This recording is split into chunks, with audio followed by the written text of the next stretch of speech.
I'm joined now by Economist Iraj, Abedian, and Black Management Forum Free State Chairperson Mosebetsi, Dhladhla. To both of you, gentlemen, thank you very much for your time. Can I start with you, Iraj, and ask you the question as to how big an indictment, how big a shame is this that this company has had to withdraw itself from BLSA without BLSA being the ones that say, well, the findings of the Zondo Commission thus far are saying not so pretty things about you. Please leave our fold. Yeah, I think thanks very much for inviting me. And it is a big indictment that Business Leadership SA has taken 4 years. Remember, this is not a new thing. 4 years ago we knew. And Bain and Co. is not the only complicit entity. There are other members, as we speak, whose name have come up, and Business Leadership South Africa needs to exercise ethical and principled leadership by suspending all those members who are suspect. The onus and responsibility is on these members to clear their names before they qualify to be called corporate leaders, captains of industry, or any such title. So I find this very disappointing that Business Leadership SA did not act earlier and is still not acting with determination and based on ethical principles. Mr. Dhladhla, let's come to you. I'm still on BLSA. The CEO of this organization, Busi Mavuso, speaking to this channel last night, reacting, of course, to Bain pulling out of the organization. She had these words to say that much of the criticism that has been leveled against BLSA has been ignorant of the facts and is poorly informed. What do you make of those comments? Thank you very much for inviting us and inviting us to your channel. I think for us as the BMF, we are quite clear in saying we can't mollycoddle companies that are found with state capture, or especially since the report has come. And the onus would be on those companies to prove otherwise. We've noted what the CEO of BLSA has mentioned and what they as an institution feel they were comfortable with. But I think it's a bit unfortunate from our side to then say, what was the extent of their involvement? Why do we have different sets of rules for different people? We know the organization BLSA has been very clear about how synonymous corruption is with the public sector. Now we found an opportunity to realize that wherever there is a corrupter, there is a corruptee as well. And now we need to deal with that. We cannot defer any prosecutions. We cannot have mechanisms that are not clear. If BLSA felt that Bain can be able to rework its own internal controls, it should have also been able to say, those that were involved will make sure that we get successful prosecution through the NPA. As a company, that is what they would have said to show us, so that we understand. But the situation where we are at, it's quite very much troubling. Dr. Abedian, let's come back to you. Bain, or should I talk about the former managing partner here in South Africa, someone called Vitiro Masoni, and these names, more importantly, we should start speaking about them so that we're not speaking about Bain, the entity, which appears to have been the focus or the reasoning employed by BLSA to say individuals who were running this company, who were at the helm of this company when state capture took place, must be the ones who bear responsibility. Does that argument hold water when you read and you hear from someone like Ishmael Momoniat, for example, who is the Deputy Director General at Treasury, who says, look, these people were allowed to leave not just the country, but also to leave the company. Who must take responsibility for what happened here, Dr. Abedian? I think it's the companies that need to take responsibility, be it KPMG, be it McKinsey's, be it SAP, be it Bain and Co., be it some of the banks whose names I've mentioned. We cannot play games with people's lives. Remember, this is not about just stealing money and destroying SARS or destroying NPA or destroying whatever they've destroyed, SOEs, etc., etc. It's billions of rands, years and decades of building these institutions that a company like KPMG or Bain and Co., McKinsey, SAP, they come and rip it apart, not only extract money from it, but also destroy the institutions.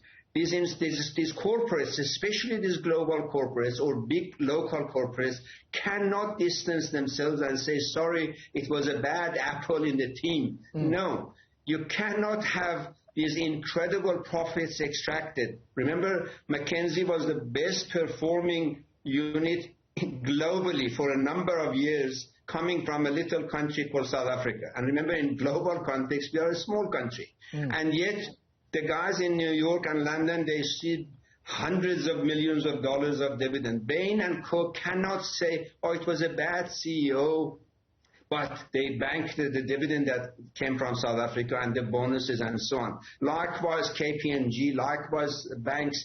It is an absolute nonsense and a sort of, excuse the language, whitewashing of the crime that committed in the name of the brand. If these individuals had approached SARS to get the job, they would have never got it. They got the commission and the money because the brand Bain & Co. or KPMG or McKinsey was behind it. That is the point. And BLSA should really wake up and smell the roses and not play game with such a serious issue as a state capture and loss of lives and the bankruptcy that has created for our democracy. Let me quickly latch on to the BLSA comments that you are making, Dr. Abedian. I'm going to come to you in a moment, Mr. Dhladhla.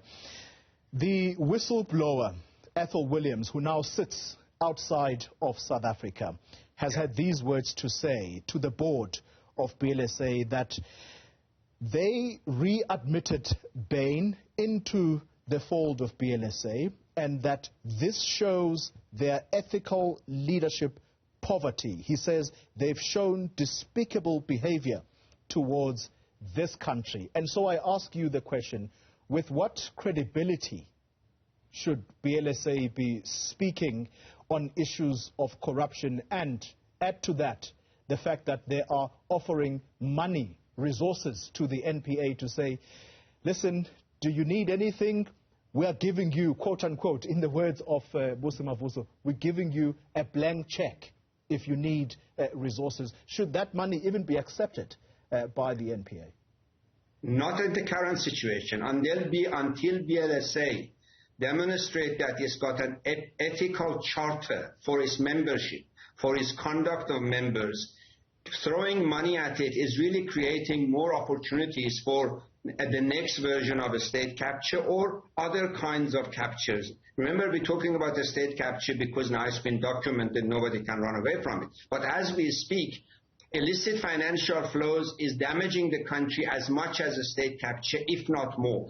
And I'm saying it without fear of contradiction. Therefore, I challenge BLSA to come out clean and say, are there members, as we speak, with all the hurt and drama that we've gone through it, are there members who are involved in either some form of a state capture or illicit financial flows or anything that undermines the integrity of our state finances?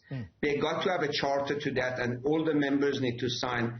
This type of games, unfortunately, minimizes the damage and, in a way, sidelines the pain that this country has gone through and is going through, and business leadership is playing games here. I do not like that at all.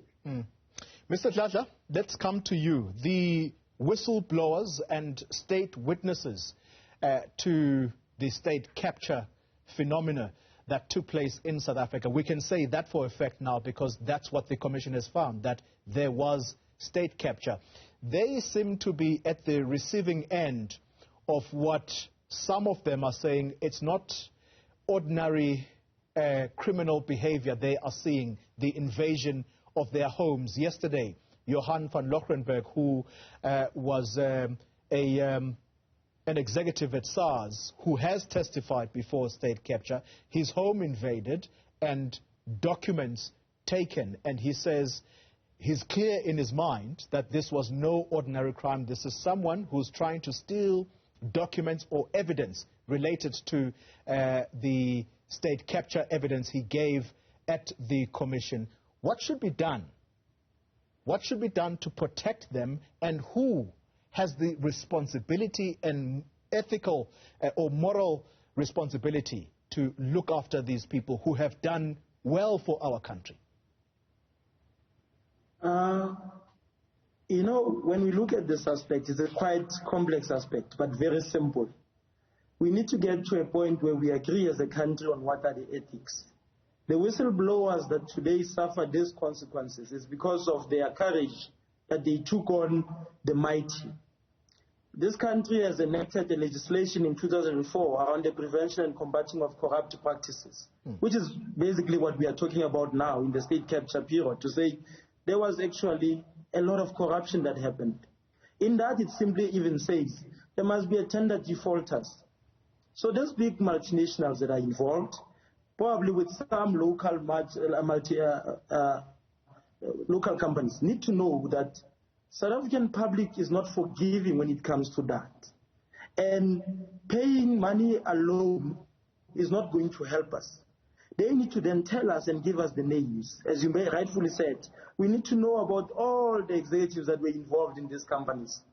And they need to be dealt with. Those companies must actually be the first one to say, here's the evidence for successful prosecution. That, I think, is the best justice these whistleblowers would ever be able to get. Because for as long as those people roam around, as you rightfully put it now, documents will come, be stolen, whistleblowers will always be looked at. But the companies are the best. We don't even need the whistleblowers to go and testify. The companies that are self-correcting should be able to say, here's the evidence for successful prosecution. Dr. Abedian, let's come to you on the issue of whistleblowers. How should the South African public read what is going on right now, which is the invasion of homes of some of these whistleblowers? At first, it was Themba Masego last week Friday. Yesterday morning, on Tuesday, Johan van Lochrenberg's home was burgled and documents were taken. Last year, Babita Deokaran was murdered. Who takes responsibility for their protection, and how should we read it as South Africans? Or should we see it in the same light that Johan van Lochrenberg is seeing, that this is no ordinary crime? I know I am being targeted by possibly those that I have testified against. Well, yeah, the failure is the failure of the state to protect them. We need to put legislation in place for the protection of whistleblowers. But the analogy that jumps into my head is very similar to the freedom fighters who were fighting apartheid. Fighting for social justice, fighting for social equality. At the moment, the new version of freedom fighters are those who want to do fighting for ethical conduct of politicians and corporate leaders, both local corporate leaders and international corporate leaders. And we must see them as such. These are the new heroes, the whistleblowers who are being harassed and chased by the criminals need to be protected. At the same time, the law enforcement agencies, which is the responsibility of the state, should exert its full might to protect and to punish those who engage in these acts of social sabotage. Those who are doing these things are sabotaging South Africa's very hard-earned democracy. Mr. Dhladhla, quick comments from your side as we close this conversation. Some time ago, I had a conversation with the Secretary of the State Capture Commission, Professor Mosala, and he had these words to say to me, which I thought were very striking, that the longer government takes to implement the recommendations of the Zondo Commission, and in particular, I think his message was directed towards the NPA to say the longer they take to act, the country, in particular government and its agencies, runs the risk of being rendered useless, because what will happen is that there will be what, in his view, will be the anti-corruption industry that will sit outside of government, that will actually do the work of the NPA. Do you agree with his analysis here that that is the risk that faces the NPA if it takes any longer to act against those who have been found to have implemented state capture here? Very much true. I think those comments are in line to say the more you let the perpetrators run free, the more it seemed and deemed to be a norm. Yeah. I've said it today to say companies that says we were not aware, it was one partner, it was what, they should come up front with all the evidence. We don't need to be giving NPA money.